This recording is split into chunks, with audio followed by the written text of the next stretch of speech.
Aviso: o vídeo a seguir pode conter spoilers do anime ou mangá citado. Prossiga ciente dos spoilers.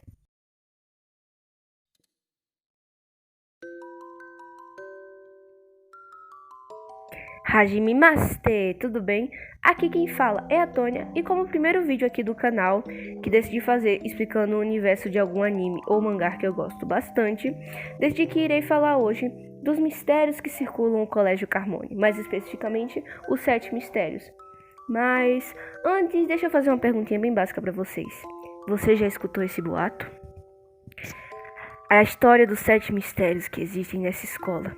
Dizem que, se juntar todas as histórias corretas, alguma coisa acontece. É assim que somos apresentados tanto no primeiro capítulo do anime, quanto no primeiro capítulo do mangá, Hanako-kan e os Mistérios do Colégio Kamome. A história vai acompanhar Yashiro Nene, uma estudante do primeiro ano que acaba selando um pacto com o conhecido sétimo mistério da escola, um sobrenatural. A partir desse ponto, a vida da garota muda completamente. Apesar de que no anime fomos cortados de muitos mistérios que são apresentados lá no mangá, como é o caso do número 1 e da número 4, aqui nesse vídeo eu vou te explicar tudo sobre eles. Quem são esses 7 mistérios, o que são as suas fronteiras, etc. Vale lembrar que eu não vou especificar a história de cada um deles. Exemplo, eu não vou colocar aqui as teorias que falam de como o Hanako se tornou o sétimo mistério da escola. Ou então, como que a número 4 se tornou a número 4 e por aí vai. Aqui só serão abordados brevemente, quase que um vídeo introdutório para essa série.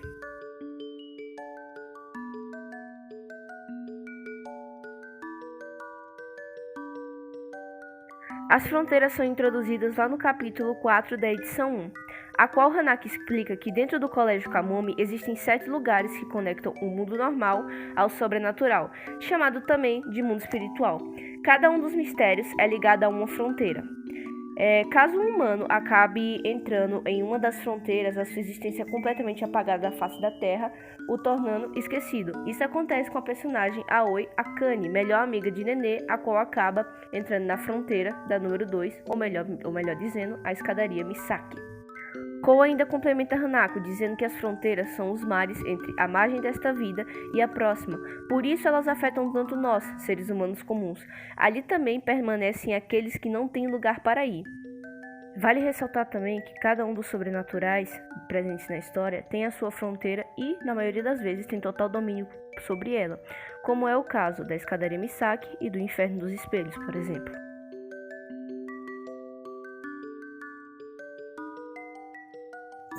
Você conhece esse boato? O primeiro dos 7 mistérios, os Guardiões do Relógio. Em algum lugar deste colégio há um grande relógio antigo. Ele é o próprio tempo que corre neste lugar. Ao mover seus ponteiros, é possível controlar livremente o tempo daqui. Só que o grande relógio é protegido pelos seus 3 guardiões, que se encarregam respectivamente do passado, presente e futuro. Quem tocar no relógio sem permissão tem seu tempo de vida roubado por eles.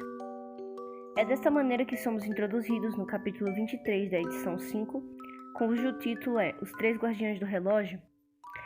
Há um mistério de número 1 que circula a escola Kamome, a qual, atualmente, fenômenos estranhos em relação ao tempo têm ocorrido pela escola, como, por exemplo, a sala de Nene, que acaba ficando completamente devastada, ou então alguns amigos de Kou, que acabam tornando-se velhinhos. Ao irem até Hanako questionar o que está acontecendo, o sobrenatural acaba dando a solução de que só pode ser o mistério número 1, os guardiões, a qual podem estar causando qualquer tipo de confusão. Ao propor investigarem onde eles estão, Hanako depois revela que não sabe exatamente a localização do número 1. Hanako também revela para Kou e Nene que os 3 guardiões têm um poder livre de controlar o tempo, porém, cada um sendo respectivo. Exemplo, o primeiro reverte o tempo, o segundo o interrompe, e o terceiro é aquele que avança e está agindo ali na escola. Lembrar que esse é um dos capítulos mais engraçados do mangá por justamente Hanako demonstrar que pode sim possuir o corpo de Nene, no sentido de possessão mesmo, sabe? Possessão demoníaca. E assim, suspeitando de Aoi, ele acaba partindo para cima dela, que é defendido pelo outro Aoi, que no caso seria o garoto que tem um crush nela. Após Hanako sair do corpo de Nene e Akane puxar Kou e Nenê para um canto para poder conversar, ele revela que também quer descobrir algum segredo que envolve a Aoi e por isso forma uma aliança.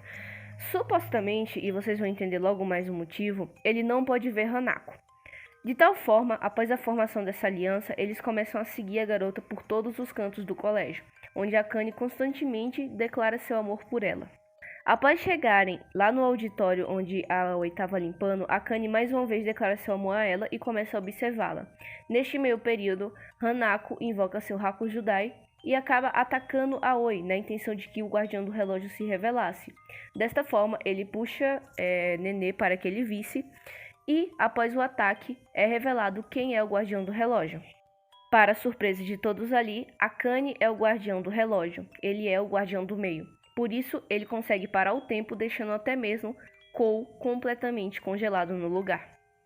Após essa cena bem dramática, diga-se de passagem, Akane revela que simplesmente odeia ser um sobrenatural e odeia os sobrenaturais, tanto que por pouco ele não espanca Hanako se não fosse Nenê o defendendo. De todas as formas, ele explica ao Senhor Sétimo e sua assistente, além de, claro, o Minamoto Jr., o motivo de estar tanta confusão rolando.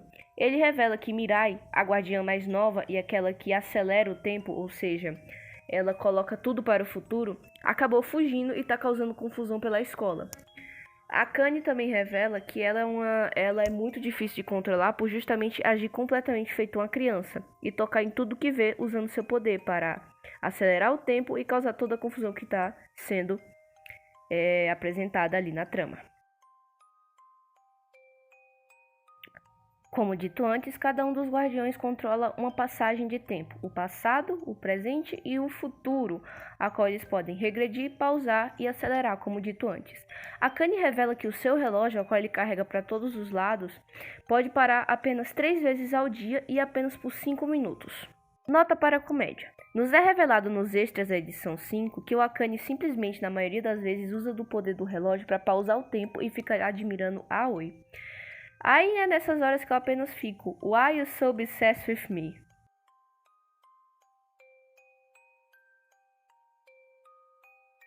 Ah é? Você conhece esse boato, Nenê-chan? O segundo dos 7 mistérios, Escadaria Misaki. Acho que houver, não se deve pisar no quarto degrau dessas escadas. Quem descumprir essa regra será arrastado para o mundo dos mortos e terá seu corpo cortado em 1000 pedaços. Então, à hora do crepúsculo, o sangue das vítimas pinga nessas escadas, vindo de lugar nenhum. Sendo apresentado no capítulo 4 da edição 1, titulado como Escadaria Misaki, esta é o novo boato que está circulando atualmente entre os estudantes. Após ser introduzido por Aoi, acaba que Nenê se despede dela por causa que sua amiga está para ter uma reunião com seu professor para discussão de carreira. Logo após isso, no dia seguinte, Aoi simplesmente some. Tudo que era dela simplesmente é apagado da face da terra. As flores que ela cuidava, sua carteira e até mesmo a sua existência. Ninguém recorda-se dela além de Yashiro. Pra variar, a Aoi se mete mais em confusão do que a Yashiro, né? Engraçado é isso. Não sei quem é mais protagonista dessa história. Se é ela ou se é a Yashiro. Mas enfim, né? Afins. Acontece em qualquer anime. Ao ir até Hanako questionar o que está acontecendo, Kou também aparece e questiona por que 2 de seus amigos também sumiram. Dando a solução, o sobrenatural explica, como eu falei lá no início do vídeo, sobre as fronteiras e logo sugere para que os 3 vão até a fronteira da número 4 procurar tanto pelos amigos de Kou quanto pela amiga de Nenê. Ao adentrarem a fronteira, Hanako explica também sobre como um boato de um sobrenatural sobrevive, a qual ele fala que o medo é imposto justamente para ficar mais marcado na lembrança. Afinal de contas, uma história a gente esquece, mas uma história de terror não é esquecida facilmente assim.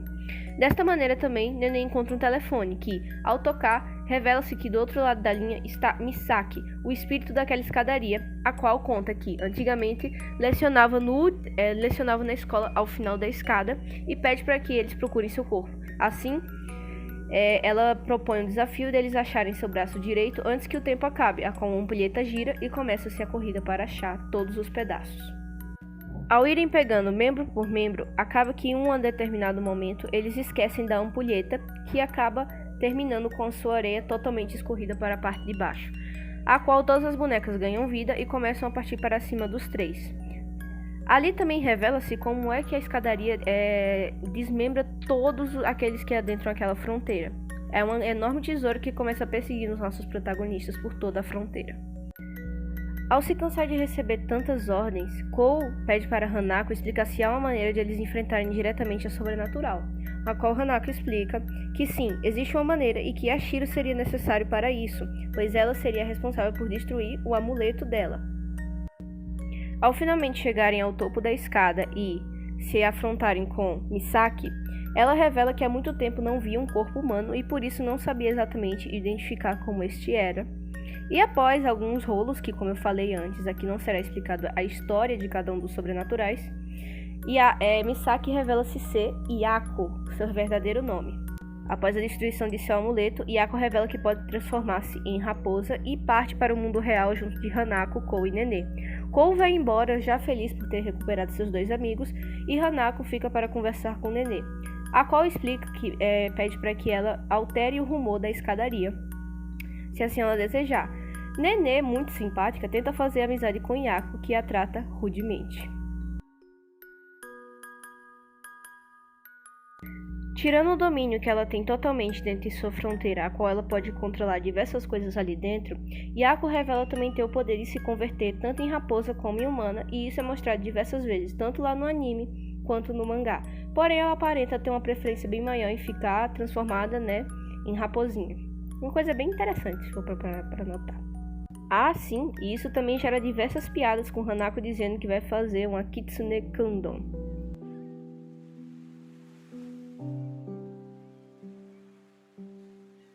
No sendo apresentado parcialmente no volume 6 do mangá e logo após no volume 7 e também lá no anime, o Inferno dos Espelhos é um dos boatos que não é a Aoi que conta, e sim a própria Nenê que vivencia ele de perto. Logo após toda a confusão causada pelos três guardiões do relógio, acaba que Nenê descobre que em algumas de suas fotos do clube de jardinagem aparecem mãos. Ao mostrar isso para Cole e Hanako, Hanako explica que é possível exorcizar aqueles espíritos que acabam aparecendo ali no banheiro, de forma a cumprir alguns desafios e brincadeiras com eles. Em dado momento, uma das mãos acaba agarrando o pulso de Yashiro e a puxando para dentro dos espelhos. Desesperado, Hanako tenta salvar sua amiga, mas acaba sendo em vão. Resulta que Nenê é puxado diretamente para dentro dos espelhos, a qual é o mistério de número 3, o Inferno dos Espelhos. Ali, ela encontra Mitsuba, que apesar de ser um jovem de aparência muito bonita e que aparenta ser um fofo, tem uma personalidade bem duvidosa e explica para Nenê que ele está com dificuldade de sair daquele lugar por algum motivo. Enquanto Cole e Hanako estão do lado de cá, tentando descobrir uma forma de entrar no Inferno dos Espelhos para resgatar Yashiro, Yashiro do lado de lá, juntamente com Mitsuba, acaba encontrando um grande espelho, a qual ali revela-se Aoi, que começa a falar muitas coisas ruins dos tornozelos grossos da garota, que acaba quase que chorando e implorando para que Hanako viesse salvá-la logo. Não à toa o nome desse lugar é Inferno dos Espelhos, porque o que ela passa no episódio e no capítulo do mangá não é brincadeira, viu, a pobre. Em dado momento, o guardião do Inferno dos Espelhos acaba revelando-se como um grande corvo e manda muitos de seus espectros atacarem tanto Mitsuba quanto Yashiro, que desesperados começam a gritar pedindo por socorro. Yashiro começa a gritar por Hanako, mas em determinado momento o C a agarra e a tenta sufocar. Porém, um espectro novo acaba surgindo e salva a garota. Este era Tsukasa, o irmão gêmeo de Hanako. E Tsukasa não é conhecido por ter uma das melhores personalidades do mundo, e por isso faz um diverso estrago na fronteira do número 3, salvando Nenê e também o Mitsuba. Tsukasa, mostrando que não veio de brincadeira, arranca o coração do número 3 e dá para Mitsuba comer para assim ele se converter no terceiro dos 7 mistérios. Nenê, desesperada ao ver isso, acaba sendo desmaiada por Tsukasa e, do lado de fora, Cole e Hanako finalmente encontram uma maneira de ir para a fronteira do número 3, a qual é passar pela fronteira de Yako e cair lá dentro da fronteira do número 3. Ao acontecer isso, Hanako confronta Mitsuba dizendo que ele vai ter que reivindicar a cadeira que ele acaba de supostamente ganhar, já que, Tsukasa enfiou o coração goela abaixo do menino, mas enfim. Logo após uma bela sequência de briga entre todos ali, Yashiro desmaiada é quase acertada por diversas pedras, mas é protegida por Mitsuba, que explica para ela, assim que ela acorda, que está muito mais forte do que antes e que agora é o mistério de número 3. Logo depois, ele expulsa todos os 3, Kou, Hanako e Nenê de sua fronteira.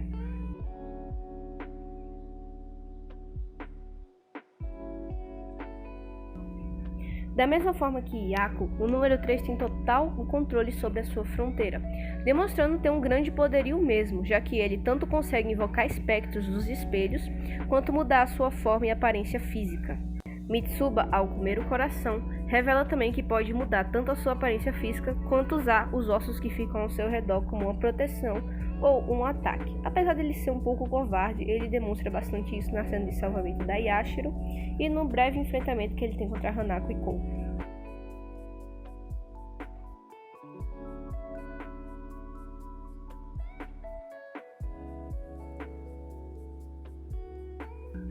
Chegamos ao final do vídeo, eu espero que todos aí tenham gostado. Se você gostou, deixa seu like, comenta, compartilha com um amigo. Caso não tenha gostado, pode sair do vídeo e esperar algum próximo, vai que você gosta.